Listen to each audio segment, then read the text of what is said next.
ശബരിമലയിലെ കൊടിമരക്കൊള്ളയിൽ അന്വേഷണത്തിന് തയ്യാറെടുത്ത് SIT.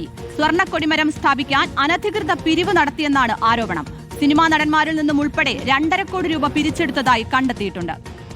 കൊടിമരം സ്ഥാപിക്കാൻ ഹൈദരാബാദ് ആസ്ഥാനമായ ഫോണിക്സ് ഫൗണ്ടേഷൻ പണം നൽകിയിരുന്നു. ഫോണിക്സ് ഫൗണ്ടേഷൻ 3 കോടി 20 ലക്ഷം രൂപ നൽകിയത് മറച്ചുവെച്ച് കോടികൾ പിരിച്ചെടുത്തു എന്നാണ് അന്വേഷണ സംഘത്തിന്റെ കണ്ടെത്തൽ. 2016-17 കാലഘട്ടത്തിൽ പ്രയാർ ഗോപാലകൃഷ്ണനും അജയ് തറയിലും ഉൾപ്പെടുന്ന തിരുവിതാംകൂർ ദേവസ്വം ബോർഡ് ഭരണസമിതിയാണ് തട്ടിപ്പ് നടത്തിയതെന്നാണ് മറ്റൊരു കണ്ടെത്തൽ.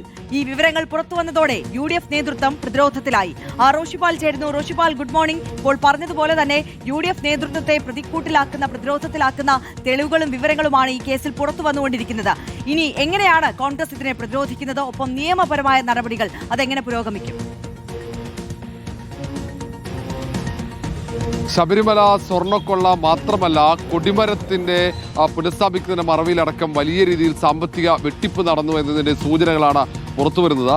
ശബരിമലയിൽ ഈ സ്വർണ്ണ കൊടിമരം സ്ഥാപിക്കുന്നതുമായി ബന്ധപ്പെട്ട സ്പോൺസർഷിപ്പ് തുക ദേവസ്വം ബോർഡ് അക്കൗണ്ടിൽ ലഭിച്ചിട്ടും വ്യാപകമായി അന്നത്തെ ഭരണസമിതി പിരിവെടുത്തു എന്ന കണ്ടെത്തലാണ് അന്വേഷണ സംഘത്തിന് പ്രാഥമിക പരിശോധനയിൽ കണ്ടെത്തിയതാണ്. ഇതിന്റെ അടിസ്ഥാനത്തിൽ അത് വിശദമായി പരിശോധിക്കാനുള്ള തയ്യാറെടുപ്പിലാണ് അന്വേഷണ സംഘം. ഇത് സംബന്ധിച്ച ഹൈക്കോടതിയിൽ റിപ്പോർട്ട് നൽകിയതിനു ശേഷമാകും ഇത്തരം അന്വേഷണത്തിലേക്ക് കടക്കുക എന്ന സൂചനകളാണ് പുറത്തുവരുന്നത്. ഏതായാലും ഈ സ്വർണ്ണക്കൊടിമരം പുനഃസ്ഥാപിക്കുന്നതുമായി ബന്ധപ്പെട്ട് തന്നെ വലിയ ദുരൂഹതകളുണ്ട്.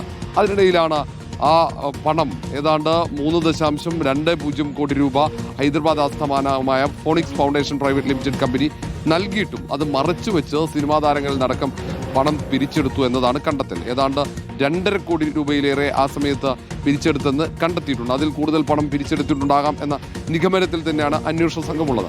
ഏതായാലും ഞെട്ടിക്കുന്ന കാര്യങ്ങളാണ്. UDF കൂടി പ്രതിരോധത്തിലാവുന്ന രീതിയിലുള്ള ആക്ഷേപങ്ങളാണ് ഇപ്പോൾ ഉയരുന്നത്. കാരണം ശബരിമലയിലെ കൊള്ളയിൽ UDF ഭരണസമിതിയും പങ്കാളികളാണ് എന്ന രീതിയിൽ ആക്ഷേപം വരുമ്പോൾ പൂർണ്ണമായും പ്രതിരോധത്തിലാവും. കാരണം UDF ഈ തെരഞ്ഞെടുപ്പിൽ ഏറ്റവും പ്രധാന ആയുധമാക്കി ഉയർത്തിക്കൊണ്ടുവരുന്നത് ശബരിമല സ്വർണ്ണക്കൊള്ളയാണ്. അതിനിടയിലാണ് ഈ സ്വർണ്ണക്കൊടിമര മാറ്റവുമായി ബന്ധപ്പെട്ടുള്ള തട്ടിപ്പിന്റെ വിവരങ്ങൾ പുറത്തെത്തുന്നത്. തീർച്ചയായും കൊടിമരക്കൊള്ളയിൽ അന്വേഷണത്തിന് തയ്യാറെടുക്കുകയാണ് SIT.